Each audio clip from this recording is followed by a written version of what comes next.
High on Life 2 is a first-person shooter developed and published by Squanch Games. It launched on PlayStation 5, Windows, and Xbox Series X and S on February 13th of 2026, with a Nintendo Switch 2 version arriving on April 20th of 2026. Built on Unreal Engine 5 and featuring music from Tobacco, this sequel follows directly after 2022's High on Life. It once again throws you into a chaotic sci-fi universe full of talking alien guns, loud colors, strange creatures, and an unhealthy obsession with turning humans into product. I enjoyed my time with it, but while it is bigger and more mechanically ambitious, it doesn't quite capture the same sharp magic that made the first game feel so special. I brought my kid here to see a snuff film, but they aren't showing any today. Snuff film! Snuff film! Snuff film! Tell you what, kiddo. You get good grades, you can shoot a snuff film for your birthday. Yay! The story picks up right where things left off. You play as the bounty hunter who dismantled the G3 cartel and saved humanity from becoming an intergalactic narcotic. You are doing talk shows, appearing on dating programs, and enjoying celebrity status. Then everything starts to fall apart. Your sister becomes the leader of a resistance group and ends up wanted. Your family life spirals when your mom and one of your Gatlian guns start dating. You cross the lines of the bounty hunter code and your suit literally brands you as a villain. What begins as a victory lap turns into a conspiracy involving Rio Pharmaceuticals and a suspicious drug called Humansapro, which feels intentionally close to what you already stopped once before. Tell me, is Heroes still on TV? Heroes? That's been off the air for a while, bud. Right. I guess it was canceled before I even got here. I was kind of hoping maybe they would bring it back. It really is nothing for me anymore. There are some clever twists and a few late game turns that genuinely land, but the pacing holds it back. The opening hours move slowly, and by the time the plot starts digging into stronger ideas, you are already heading toward the finale. The tone also feels different. The first game shocked you constantly with grotesque aliens, strange social satire, and jokes that were either brilliant or completely unhinged. Here, a lot of the humor feels safer. Conversations stretch longer but say less. Characters reassure you, congratulate you, and generally feel a little too nice. The absurdity is still present, but it's dialed down. Instead of escalating the weirdness, the sequel often settles into it. Whoa, what are you doing in here? I'm sorry, just passing through. Well, make it quick. I'm handcrafting an NFT to show my admiration for the Blue Wizard. Gameplay sticks closely to the original formula. You take on bounties, clear areas, defeat a boss, return to your hub, upgrade, and head back out. You earn pesos by completing missions and exploring, then spend them on Gatlian mods, weapon upgrades, and suit enhancements at shops in your base and scattered hubs. There are Luglocks chests hidden around environments that reward you with money, cards, or comic pages. They are fine, but they are very straightforward. You walk up, slash them with knifey, and collect your prize. I kept wishing there were more creative ways to unlock them, or more varied interactions with the world itself. Some objects can be examined, but often feel surface level.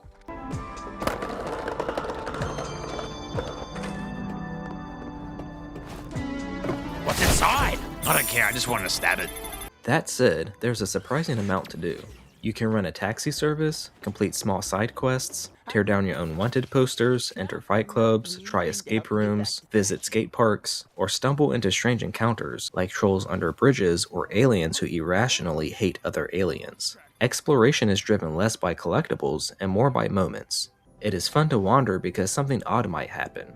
I respect that commitment to letting discovery be part of the reward.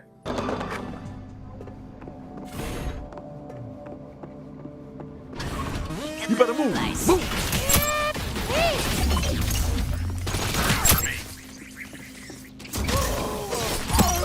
The biggest addition is the skateboard. Instead of sprinting everywhere, you cruise. You can grind rails, wall ride, chain tricks, and use momentum to navigate larger and more open maps. It makes traversal faster and, at its best, stylish. In combat, staying mobile on the board can feel great when you are weaving between enemies and firing mid-movement. It does come with trade-offs. The expanded spaces lose some of the tight pacing the first game had. Bigger is not always better, and occasionally you feel that sprawl. Still, skating around for hours after finishing missions just because it feels cool says a lot about how satisfying the movement can be.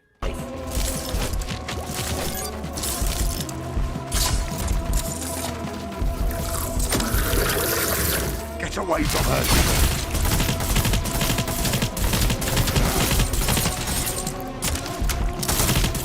Honey, here's all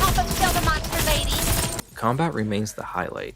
Each Gatlian weapon has a primary fire, a secondary function, and a special trick ability. Sweezy fires needles and can create a time-slowing bubble that lets you breathe during chaos or trap enemies in sight for punishment. Gus works like a shotgun, but can vacuum enemies toward you or pull objects in for puzzle solving, and he launches a hot saw blade you can parry to bounce it into more targets. Knifey handles melee finishers and traversal hooks for rails and ledges. Ammo is unlimited, but reload timing and ability management matter, which keeps fights fast and rhythmic. You have freedom to mix tools however you want, and that flexibility makes even standard encounters enjoyable. Boss fights continue to be creative, some lean into mechanical gimmicks, and others more into spectacle.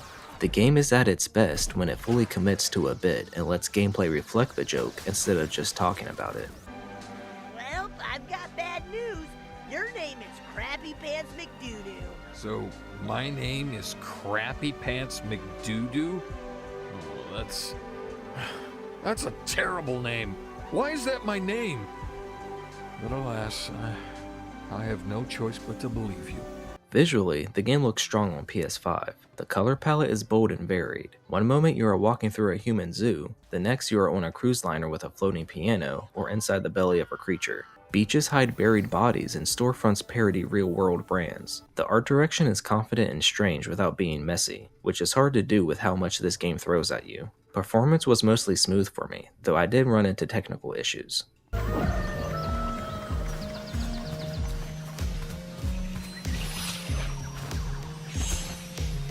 Whoa. Anyone else seeing these floating letters?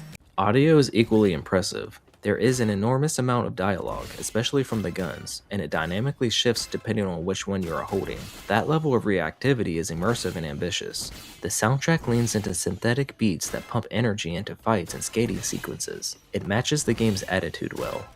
Sometimes I actually wish I could just finally die, but death's always slipping through my fingers. So here I am, stuck with forever, doomed. It's a part of my legend. Ow! What the hell? I thought I was immortal! This wasn't supposed to happen! The unfortunate part is the technical state at launch. I experienced multiple crashes in different sections, including near the final stretch. Certain side objectives, like parts of the taxi missions, would freeze interactions and force a restart. There is also a paperwork-themed extra activity that can crash outright, which undercuts the joke it is trying to land. Glitches ranged from floating enemies to visual oddities like objects stuck in your hand. Some were funny, others were frustrating. Reloading checkpoints became more common than it should have been. Don't worry, I'll be right back. It's just, I got it detailed earlier today, and I'd hate for it to get scratched. Thanks. Okay. I was talking to you. You again. Good. Okay. Even with those issues, I respect what Squanch Games' attempts here. The studio still values creativity and strange ideas. High on Life 2 is packed with dialogue, unique combat tools, oddball side content, and confident art direction, but compared to its predecessor, it feels slightly restrained. The first game felt sharp and unpredictable. This one feels larger but softer around the edges. The humor does not land as hard, the pacing is less focused, and the overall vibe is more conventional than expected. It's not a bad sequel. It's not even a disappointing one in a broad sense. It is a fun, inventive shooter with strong combat and memorable settings. I just walked away wishing it had leaned further into the chaos instead of smoothing it out. If you loved the first game, there is still a lot here to enjoy. Just temper expectations. The spark is still there, it just does not burn quite as bright this time.